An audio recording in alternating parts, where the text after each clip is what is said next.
നമസ്കാരം സുഹൃത്തുക്കളെ, പുതിയൊരു വീഡിയോയിലേക്ക് എല്ലാവർക്കും സ്വാഗതം. ഞാനൊരു PSC ആസ്പിറൻ്റാണ്, ഒരമ്മയാണ്. അപ്പം എൻ്റെ ഒരു സ്റ്റഡി റുട്ടീനാണ് കാണിക്കുന്നത്. ഞാൻ ടു ഡു ലിസ്റ്റ് എഴുതിയിട്ടുണ്ട്. പഠിക്കാനുള്ള കാര്യങ്ങൾ ഞാൻ പഠിച്ചുകൊണ്ടിരിക്കുന്നത് കോൺസ്റ്റിറ്റ്യൂഷൻ, പിന്നെ കേരള ഹിസ്റ്ററി, പിന്നെ ബയോളജി, പിന്നെ ഡെയിലി മലയാളം, ഇംഗ്ലീഷ്, മാത്സിൻ്റെ PYQവും കുറച്ച് അതിൻ്റെ ചെറിയൊരു പോർഷൻസും, പിന്നെ കറണ്ട് അഫയേഴ്സ് ഡെയിലിയും SCRTയുടെ പോർഷൻസും. ഇത്രയാണ് ഞാൻ പഠിക്കാനായിട്ട് എഴുതി വെക്കുന്നത്. ഇതിൻ്റെ ഒരു 80 to 70% മാത്രമേ എനിക്ക് കംപ്ലീറ്റ് ചെയ്യാനായിട്ട് പറ്റത്തുള്ളൂ. അപ്പോൾ എന്തായാലും ടു ഡു ലിസ്റ്റ് എഴുതുന്നത് ഭയങ്കര ഇമ്പോർട്ടൻ്റ് ആണ്. അല്ലെങ്കിൽ നമുക്കൊരു ക്ലാരിറ്റി ഇല്ല എന്ത് പഠിക്കണം. അപ്പം കുഞ്ഞ് അവിടെ നിന്ന് കളിക്കുന്നുണ്ട്. അപ്പോൾ രാവിലത്തെ ബ്രേക്ക്ഫാസ്റ്റൊക്കെ കഴിഞ്ഞ് ഹസ്ബൻഡൊക്കെ പോയി കഴിഞ്ഞിട്ടുള്ള ഒരു സമയമാണ്. അവൾ അവിടെ നിന്ന് കളിക്കുന്നുണ്ട്. ഞാൻ റിനൈൻസൻസ് ആണ്, കേരള റിനൈൻസൻസ് ആണ് നോക്കിക്കൊണ്ടിരിക്കുന്നത്. ഞാൻ പഠിക്കുന്നതെന്ന് വെച്ചാൽ യൂട്യൂബ് ക്ലാസ് ഞാൻ കേൾക്കും. അപ്പം യൂട്യൂബ് ക്ലാസ് കേട്ടുകൊണ്ടാണ്. അത് കഴിഞ്ഞപ്പോഴത്തേക്ക് അവൾ വഴക്കുണ്ടാക്കി. പിന്നെ എൻ്റെ ഹെഡ്സെറ്റ് വെച്ചു. അവളെ ഫീഡ് ചെയ്യുന്ന സമയത്ത് ഞാൻ മോക്ക് ടെസ്റ്റ് ചെയ്യുവാണ്. ഇത് നമ്മുടെ ടെലഗ്രാമിലുള്ള ഒരു മോക്ക് ടെസ്റ്റാണ്, മലയാളം PYQs. എനിക്ക് എഴുതാൻ പറ്റാത്ത ദിവസം ഞാനിങ്ങനെ മോക്ക് ടെസ്റ്റ് 10 ക്വസ്റ്റ്യൻസ് വെച്ച് ചെയ്ത് നോക്കും. അപ്പോൾ ഇത് ഏത് ചാനലിൽ നിന്നാണ് ഞാൻ മോക്ക് ടെസ്റ്റ് ചെയ്യുന്നതെന്നൊക്കെ നിങ്ങൾക്ക് അറിയണമെങ്കിൽ ജസ്റ്റ് കമൻറ്റ് ചെയ്താൽ മതി, ഞാൻ പറഞ്ഞുതരാം. അപ്പോൾ നമുക്ക് ഫ്രീ ആയിട്ട് മോക്ക് ടെസ്റ്റ് ചെയ്യാം. ഇങ്ങനെ ക്വസ്റ്റ്യൻസ് ചെയ്ത് പോകുമ്പോൾ നമുക്ക് ചിലപ്പം 10 എണ്ണം വെച്ച് എഴുതാനുള്ള സമയം കിട്ടത്തില്ല. ഞാൻ കുഞ്ഞുങ്ങളുള്ള അമ്മമാരുടെ കാര്യമാണ് കേട്ടോ പറഞ്ഞത്, അല്ലാത്തവരുടെ കാര്യമല്ല. നമുക്ക് സമയമില്ലെങ്കിൽ അപ്പോൾ നമുക്ക് നമ്മുടെ റാങ്ക് കാണിക്കും, അതുപോലെ എത്ര എണ്ണം ശരിയായി, എത്ര എണ്ണം തെറ്റി, ആ കാര്യങ്ങളൊക്കെ കാണിക്കും.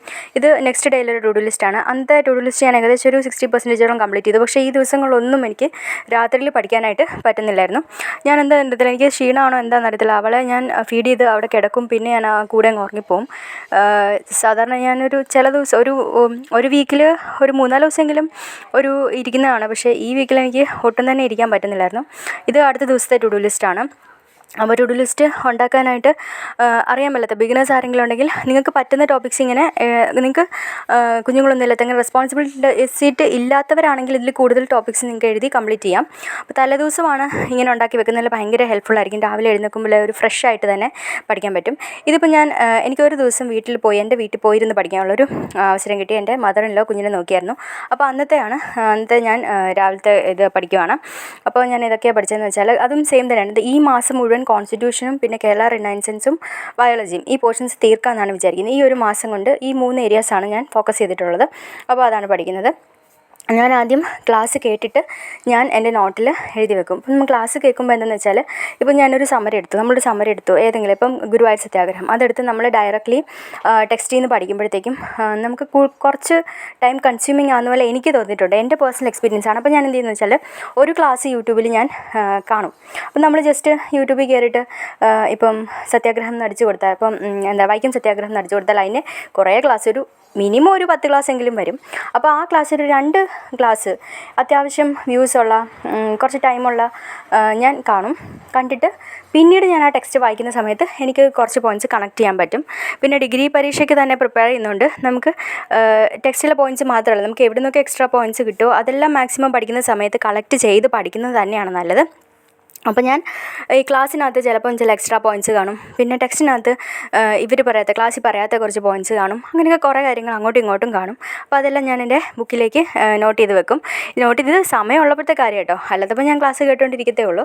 അപ്പോൾ ഞാൻ ആ പോർഷൻസ് എല്ലാം തീർത്തു. ആദ്യത്തെ 2 പോർഷൻസ് ചെയ്തു. ഇത് നെക്സ്റ്റ് സെഷനാണ്. അപ്പോൾ ഞാൻ ചെയ്യുന്ന വേറൊരു കാര്യം എന്ന് പറഞ്ഞാൽ, ഞാൻ കറക്റ്റായിട്ട് ടൈം എഴുതി വെക്കും.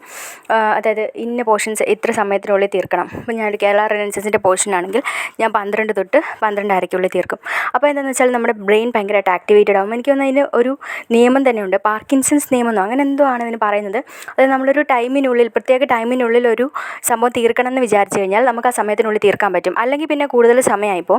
അപ്പം ഇതെനിക്ക് ഭയങ്കരമായിട്ട് ഹെൽപ്ഫുള്ളാണ്. ഞാൻ സമയം എഴുതി വെക്കുന്നത്. പിന്നെ നമ്മൾ ഡിസ്ട്രാക്റ്റഡ് ആയിപ്പോകത്തില്ല. പെട്ടെന്ന് നമ്മൾ യൂട്യൂബിലോട്ടോ വല്ല ഡിസ്ട്രാക്റ്റ് ആയി, എനിക്ക് ഈ സമയത്തിനുള്ളിൽ തീർക്കണമല്ലോ അങ്ങനെ വിചാരിച്ചിട്ട് നമ്മൾ തിരിച്ച് വന്ന് ആ ഒരു പോർഷൻ തീർക്കും. അത് ഭയങ്കര ഇമ്പോർട്ടൻ്റ് ആണ്. അപ്പം 2 കാര്യങ്ങളാണ് ടിപ്സ് ഞാൻ പറയുകയാണ്. നിങ്ങൾക്ക് തലേദിവസം തന്നെ ടു ഡു ലിസ്റ്റ് എഴുതി വെക്കാം. അപ്പോൾ രാവിലെ ആകുമ്പോൾ നമുക്ക് എന്ത് പഠിക്കണം അങ്ങനെയൊന്നും വിചാരം വരത്തില്ല. അതുപോലെ തന്നെ ടു ഡു ലിസ്റ്റിൻ്റെ സൈഡിൽ തന്നെ ഏത് സമയത്ത് നമ്മൾ തീർക്കും എന്നുള്ളതും കൂടെ എഴുതി വെച്ചാൽ നമ്മൾ ഒട്ടും തന്നെ ഡിസ്ട്രാക്റ്റഡ് ആകാത്ത പോലെ എനിക്ക് തോന്നിയിട്ടുണ്ട്, എനിക്ക് ഫീൽ ചെയ്തിട്ടുണ്ട്. പിന്നെ ലാസ്റ്റത്തെ 2 പോർഷൻസ് വൈവിധ്യങ്ങളുടെ ഇന്ത്യ ആയിരുന്നു. എനിക്കത് ഭയങ്കര വലിയ ചാപ്റ്ററാണ് SCRTയുടെ. പക്ഷേ ഏറ്റവും കൂടുതൽ ക്വസ്റ്റ്യൻസ് വരുന്ന ചാപ്റ്ററുമാണ്. അപ്പോൾ എനിക്കത് പഠിക്കാനായിട്ട് ഒരു 4 മണിയൊക്കെ ആയപ്പോൾ പിന്നെ എൻ്റെ മൂഡ് പോയി. അപ്പോൾ പിന്നെ ഞാൻ ഓർത്ത് കുറച്ച് എൻഗേജിങ് ആയിട്ടുള്ള എന്തെങ്കിലും ചെയ്യാമെന്ന്. അപ്പോൾ പിന്നെ ഞാൻ ഡെയിലി കറണ്ട് അഫെയർസും പിന്നെ ഞാൻ മലയാളത്തിൻ്റെ PYQ ആണ് ചെയ്തത്. ഇത്തരം കാര്യങ്ങളാണ് ചെയ്തത്. അപ്പോൾ നമുക്ക് എപ്പോഴും നമുക്ക് ടു ഡു ലിസ്റ്റിൽ മാറ്റങ്ങൾ വരുത്താം കേട്ടോ. മാറ്റങ്ങൾ വരുത്താം. നമ്മൾ രാത്രിയിലത്തേക്ക് വെച്ചത് നമുക്ക് വേണമെങ്കിൽ ആ സമയത്ത് ചെയ്യാം. എന്നിട്ട് രാത്രിയിലത്തേക്ക് നമുക്ക് ഏറ്റവും പാടുള്ള ഏരിയാസ് ഞാൻ വെച്ചു. അപ്പം ഇത്രയൊക്കെയാണ് വീഡിയോ. പിന്നെ ഞാനൊരു 7 ഡേ ചലഞ്ച് എനിക്ക് കറക്റ്റായിട്ട് ചെയ്യാനായിട്ട് ഇത്തവണ പറ്റിയില്ല കേട്ടോ. വീഡിയോ ഇഷ്ടമെങ്കിൽ ലൈക്ക്, ഷെയർ ആൻഡ് സബ്സ്ക്രൈബ്.